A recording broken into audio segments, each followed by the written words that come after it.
他吃冰淇淋要加辣椒酱，一口下去冰火两重天，还说口感很像奥利给。咖啡里也要加入半瓶辣椒酱，搅拌一下一饮而尽。他说餐厅的辣椒一点都不辣，会随身带着一瓶秘制辣椒酱。吃炸酱面要先来上一勺免费辣椒，再加入自己秘制辣椒，好家伙，直接成了辣椒拌饭。旁边大哥闻了一下就辣到咳嗽，吃完呢接着喝点水，水里也要挤入辣椒酱。更奇葩的是，喝感冒药也要加辣椒酱，还说这样容易出汗，好得快。剩下的一点药汤里再加上米饭，这样更有食欲了。感冒好了就要吃烧烤，喝啤酒那自然少不了辣椒酱，喝这么一杯顶过去2杯。不仅如此啊，连他7岁的儿子都酷爱辣椒酱，米饭必须拌辣椒才能吃，连黄桃罐头都要蘸辣椒。刚开始工作人员还以为是番茄酱，尝了一口，厉害厉害。和他爸爸一样，他喝水也只喝辣椒水，不仅是辣椒，各种各样的芥末也是他的最爱，如果不给吃他就会哭。那他们真的健康吗？经过检查，医生发现父亲患有严重的胃溃疡，儿子很幸运，暂时没发现问题，但医生还是建议少吃，毕竟正在长身体，要多吃有营养的东西。如果吃辣有段位，下面这位大妈也属于王者级别，她10分钟就能吃完一盆辣椒，这就是她今天的午饭。为了增加口感，她会用辣椒蘸辣椒酱，嘎嘣脆，好像吃黄瓜一样。她竟然没有丝毫反应，这该不会是假的吧？工作人员决定尝一下，咬下一小口，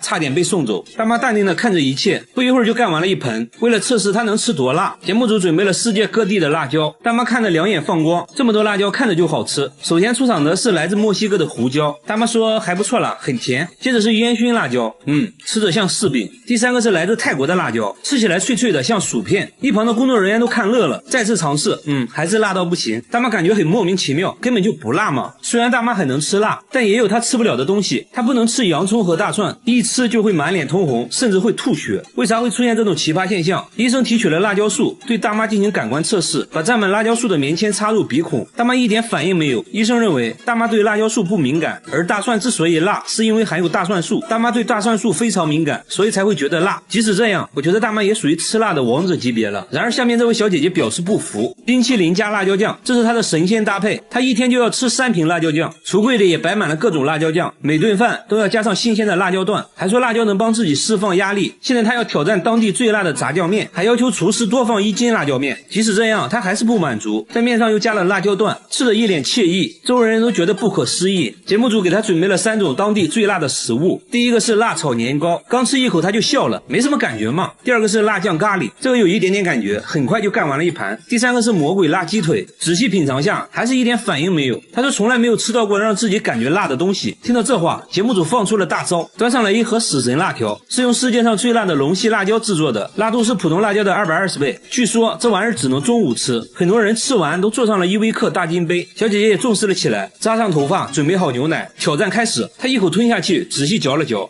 还不错。刚开始有点甜，后面有一点点辣。即使这样，她依旧一滴汗都没出。不过这样吃辣，屁股受得了吗？经过检查，医生说她患有轻微的食道炎和痔疮，必须要改变饮食习惯了。好了，我是岳飞，关注我，每天一个迷惑行为大赏。他天生就有2个胃，一次能吃100个肉夹馍，吃自助餐盘子都能堆到天花板。老板被狠狠上了一课，但这仅仅只是开胃菜。接着来到路边摊，又吃掉了10份烤冷面，这属于他的餐后甜点。这样下来一顿午餐就算吃完了。来到公司直接冲进了厕所，还说自己消化快，一天就要拉8次，放屁都比别人臭。每天都是上班、餐馆、厕所3点一线。下班后他来到一家烤肉店，先要了10斤五花肉垫垫肚子，烤到滋滋冒油，一次夹上3块，再放上一勺芥末，一口吞了下去。很快10斤肉就进肚子了，现在感觉有6分饱了。回家又做了一份辣酱拌饭，还加了1管芥末，说自己完全感觉不到辣。之所以这么能吃呢，是因为自己天生有2个胃。工作人员肯定不信啊，带他来到医院，医生也不信，从来没听说过有2个胃的人。接着给他做了胃镜检查，医生的表情逐渐严肃起来，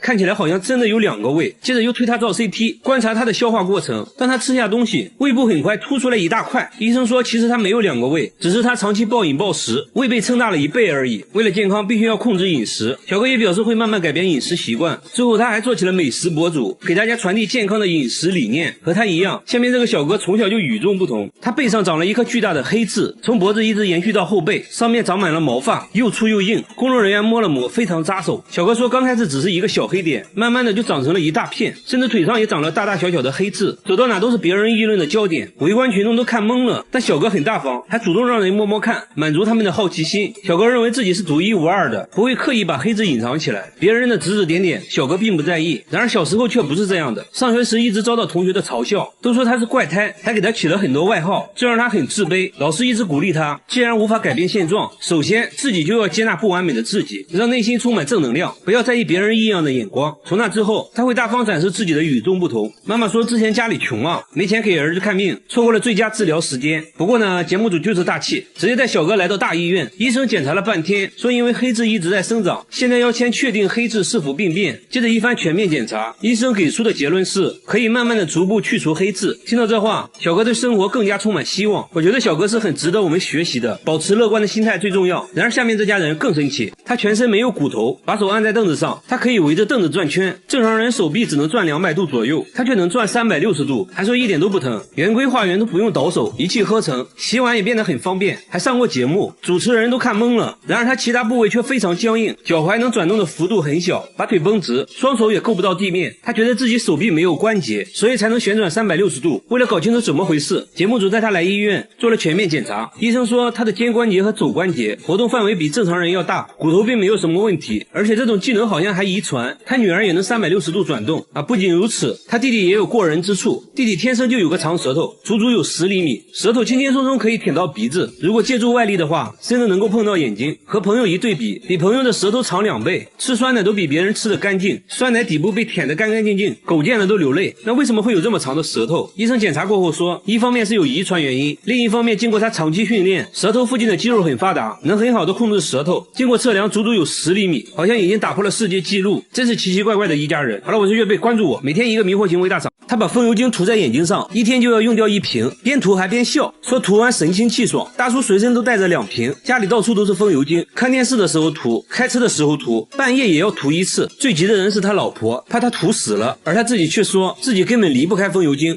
这又是为啥？他也不解释啊，反而变本加厉，觉得涂眼睛上不过瘾了，直接用风油精洗脸，看样子也不错，洗完精神抖擞。那他到底为啥要涂风油精？真的是奇怪。周围人也是看得一脸懵逼，真的不会疼吗？旁边的大叔决定试一试，结果直呼辣眼睛。这时他终于说出了涂风油精的原因。原来大叔之前眼睛受了伤，什么都看不清，偶然用了1次风油精，竟然能看清楚了。从那之后就离不开风油精了。但风油精真的有那么神奇的功效吗？医生猜测，在风油精的刺激下，大叔眼泪分泌旺盛，使得眼睛非常湿润，这可能是帮他看清楚的原因。但风油精对眼睛有非常大的伤害，经过检查，大叔的眼角膜确实受到了严重损伤，风油精没能治愈他，反而加重了病情，必须立即停止使用风油精，还给大叔拿了专门治疗眼睛的药物。所以说有病就要对症下药，不要相信偏方。和他比起来，下面这位尼姑更奇葩，他把洗衣液涂满全身，每天都要涂好几次，一天就要用掉3瓶，诵经累了就要往身上涂洗衣液，外面散步的时候要涂一涂，工作时也要涂，总之不允许身上有干燥的地方，就连洗澡都是用洗衣液，先往盆里倒入满1瓶，蹲在盆里就洗了起来，洗衣液直接成了他的沐浴露，家里还存了上百箱的洗衣液。然而这仅仅只是1个月的量，他1年内用掉的洗衣液足够别人洗17年的衣服。更奇葩的是，他洗衣服呢却从来不用洗衣液，还说用洗衣液洗衣服就是浪费。节目组很担心他，而他自己却说正是洗衣液救了他的命。这又是为啥？原来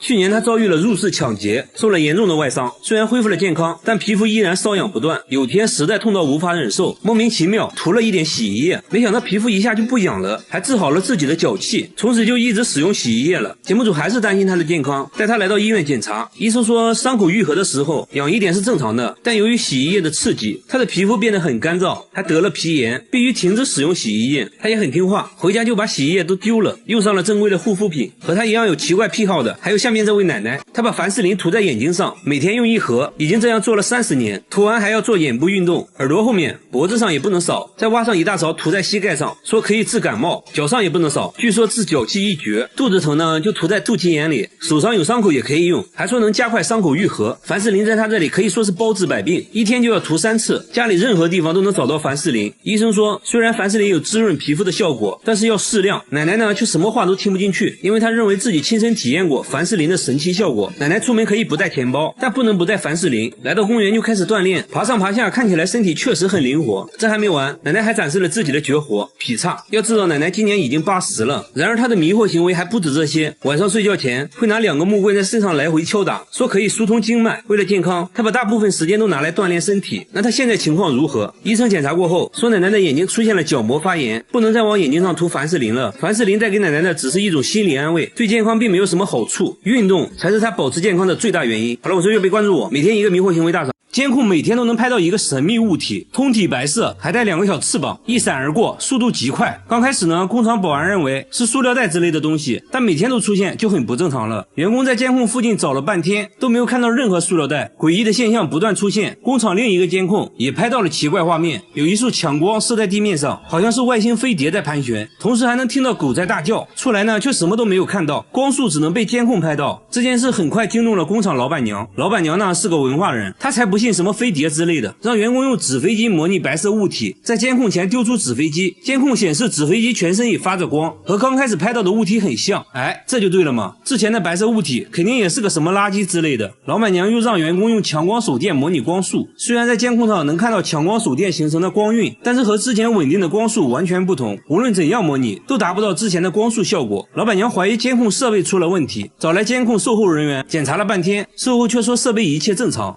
真的是奇怪。节目组又架起了多个摄像机，也拍到了神秘的光束。没办法了，请专家吧。专家左看右看，说这束光看起来和普通的光线不一样，光束很稳定，不会扩散，这是地球上的光源做不到的。难道真的是外星飞碟？专家左思右想也找不到合理的解释，还真成了未解之谜。同样遭遇怪异事件的还有下面这座寺庙。寺庙里的荒废电梯每晚都会传来诡异的哭声，声音是从这个缝隙里传出来的，电梯底下好像住着什么东西。师太说每次打坐念经的时候声音就会立马停止，这东西好像很害怕念经，关键这是佛门净地，怎么可能会有那种东西？师太心里还是有点怕，每晚都会安排人念经到天亮，这东西胆子也是越来越大。有一次师太吹口哨，他竟然还回应了起来。那会不会是小动物之类的？师太说下面全是水，不可能有动物能存活的。那这电梯下面到底是什么？节目组决定把相机伸到下面一探究竟，左看右看，除了一滩死水，里面啥都没有。接着又把相机伸到水下，还是一无所获。师太想吹口哨引起这东西的回应，这次未能如愿，里面还是静悄悄的，实在没办法了。节目组决定拆电梯，还把电梯里面的水都排空了。工作人员壮着胆子爬了下去，环顾四周没有看到任何生物。工作人员不放弃，继续翻找，突然一只树蛙跳了出来，难道声音就是他发出来的？专家再次听了下录音，还真是树蛙的叫声。之所以声音和平时蛙叫有差别，是因为它们正处在发情期而已。解决了寺庙的问题，下边的玩具又出现了新问题。这个玩具频频传来怪声，只要静静的听，就能听到滴答滴答的声音。他有次还看到女儿半夜跟玩具对话，这把他吓了一跳。女儿却表示自己很喜欢这个玩具，真的是奇怪，一个实木玩具怎么可能会叫？有时候主人气不过，用力敲2下，它又会稍微消停一会儿。不过凡事要讲科学，节目组用话筒录下了这个怪声音，找到了声音分析专家，对录下来的声波进行了波长分析。专家说声波间隔不一样，很明显是一种有生命的东西，应该是某种生物移动时产生的声音。